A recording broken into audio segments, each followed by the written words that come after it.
So I don't know what happened over the span of a month, but Asante Samuel Jr. has shot up the wish lists of almost every Chargers fan. I polled you guys on Twitter, and 55% of you said that you just started liking him because everybody else did. Only 8% of you said it was because of all 22. But either way, I totally get it. He's the son of a two-time Super Bowl champion and a four-time Pro Bowler. He comes from Florida State, right, which is given the NFL guys like your Jalen Ramsey, and of course we know Derwin James. It's hard to not fall in love with that alone. So this breakdown, it's not necessarily a breakdown as much as it is what the title says. What makes Asante Samuel Jr. so great? So I'm not here to talk about the bad, and I'm certainly not here to talk about the measurables because, so far nothing I've seen suggests that those are going to be an issue, barring having to cover someone like a Donald Parham. So, this first play, I always try to start with a play or plays that tell me about who this guy is because, everyone points to the highlights. And sure, I could start with an interception or a tackle. But again, this is about what makes Asante Samuel Jr. great. And this first play, nothing is thrown his way. But well, we'll just watch a little bit. He's here at the bottom of the screen. He's just going to show a little bit of attitude and shove back.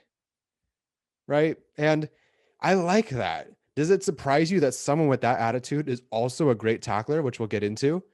Doesn't surprise me. Granted, that's one play, but it kind of represents, again, just that attitude, that moxie that you want at the corner position, right? And this next play, look, nothing happens for him again, but he runs down the field full sprint to go help his guy out. Maybe he needs to help him clean up a tackle, if needed, who knows? Maybe his defender forces a fumble and he has to recover it. That play occurs with 3 minutes left in the fourth quarter. So he's running full wind sprints deep into the end of a game where, Louisville has two really solid wideouts in Des Fitzpatrick and Tutu Atwell. So he's definitely tired. I just like that he's a dog in the first quarter. And in the final minutes of the game, he's the same player. He's going to hustle. Right? He's putting in all his effort. He's got the moxie here. And just that effort here. I love that. Can't you just see why the Chargers have met with him twice? Okay. So let's get in some of the plays where he's involved. Now, I chose this angle so I can show you this is really a touchdown saving tackle, I think, because you can't see him. He's to your left of your screen, but he's going to come off his responsibility and square up almost immediately to prepare for the back to go either direction. I'll try to pause it right here. I'm not good at this whole pausing thing, so bear with me. Right? But he is ready for whichever direction that running back decides to go. Now, look, you could see a world where Samuel Jr. panics because he has to come off of his guy, right? He was somewhere over here, came back this way to follow his man. You could see a world where he panics and sprints towards the sideline and gives up his backside, and the running back just cuts it back this way, towards the middle of the field and is gone. But instead, Samuel Jr. calmly squares up, waits for the running back's decision, and then fires. And look, he's not going to decleat guys, but for a corner, this is really as good as it gets. In some cases, you're the last line of defense. And I would just feel so comfortable with Samuel Jr. being that last line of defense for me. Because, this offense right here, this Notre Dame offense, they're trying to exploit this small corner that they see here, right? Everything about this formation screams, I'm running to the left. And eventually they even bring a guy from right to left. And, Samuel Jr. ends up all by himself over here onto the left, and he has to make a play.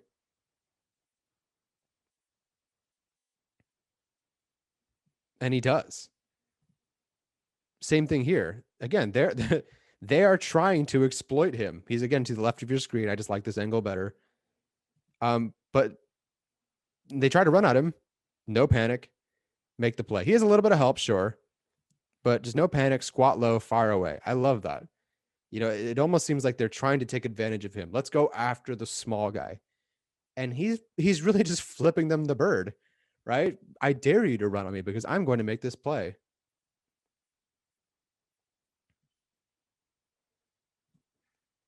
This next one, once again, the guys are trying to go at him in the run game. There are plenty of corners in this draft who can't make this play. And Samuel Jr., arguably, less gifted than some corners in front of him, he can make this play, and he will. Now, granted, it's kind of, weak effort from the receiver, but he just wins.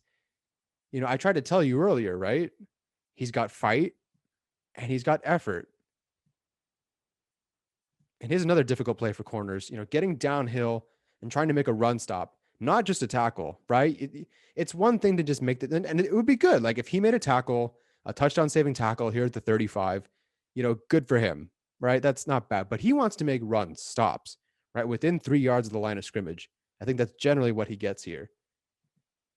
And he doesn't exactly make the tackle. It's kind of a missed tackle in the end, but he hits the ball carrier and gives his defense just enough time to rally to clean up the play. It kind of gets thrown off a little bit there by the quarterback. This is a good game to watch, by the way. If you want some Asante Samuel Jr. tape, this is a good one to watch.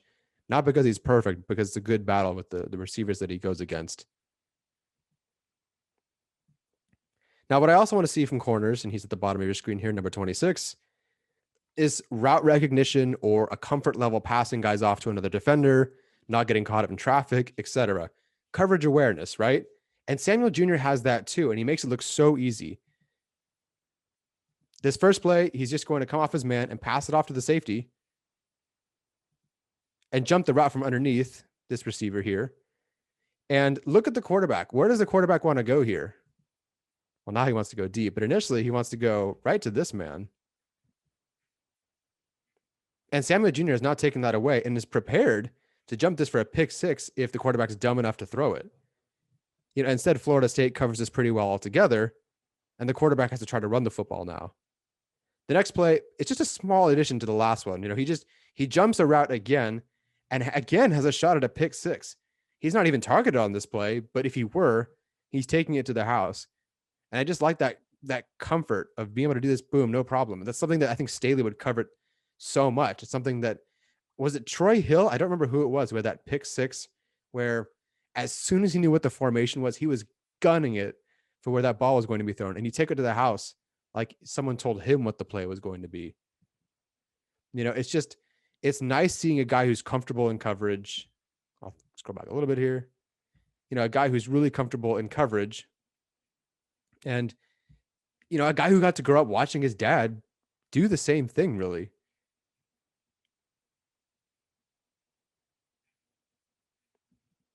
Again, these aren't highlights, but it's just things I like to point out that I notice about some of these guys. It's not that he made a play. It's that he has the opportunity. He's putting himself in the position where if there's a chance to make a play, he's going to make it. Now, I love this next rep because it just emphasizes how fluid and comfortable Samuel Jr. is in coverage, because he's going to have to cover Tutu Atwell, who's a really good, speedy receiver. Atwell is going to sell the hell out of running to the outside, right? And if Samuel Jr. pivots to cover the outside, Atwell is gone because he's going to take this ball back, take the route back inside. But he knows he has the outside taken care of because how he was aligned anyway. So why panic, right? He has that comfort, that deep speed, at least enough of it to hang with him. And he's not panicking. And as soon as he cuts in, he's following him. That option is gone. Because if Atwell cuts and Samuel is trying to go to the outside because that's what Atwell is selling, this is a touchdown, right? But Atwell cuts back in and Samuel Jr. just comfortably follows him back and is quick to follow and nothing happens, right? This last play before we get into some passes defended, just a perfect rep in coverage, taking away the quarterback's option, and he has to toss it away.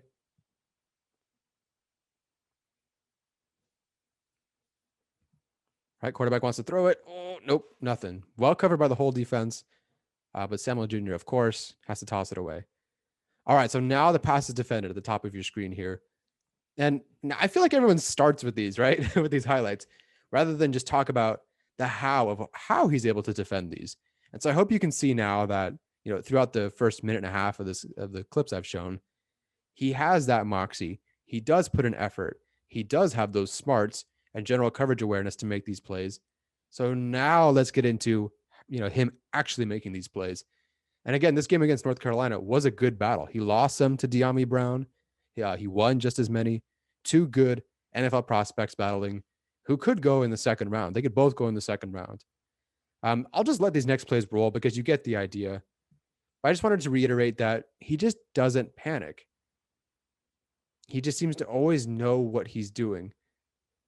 And granted, not every play is perfect. But what I notice, especially when he's tracking some of these balls like this one and the following play, there's no panic. Get your head around, get your hand up, knock the ball down. He's kind of tracking it like a receiver.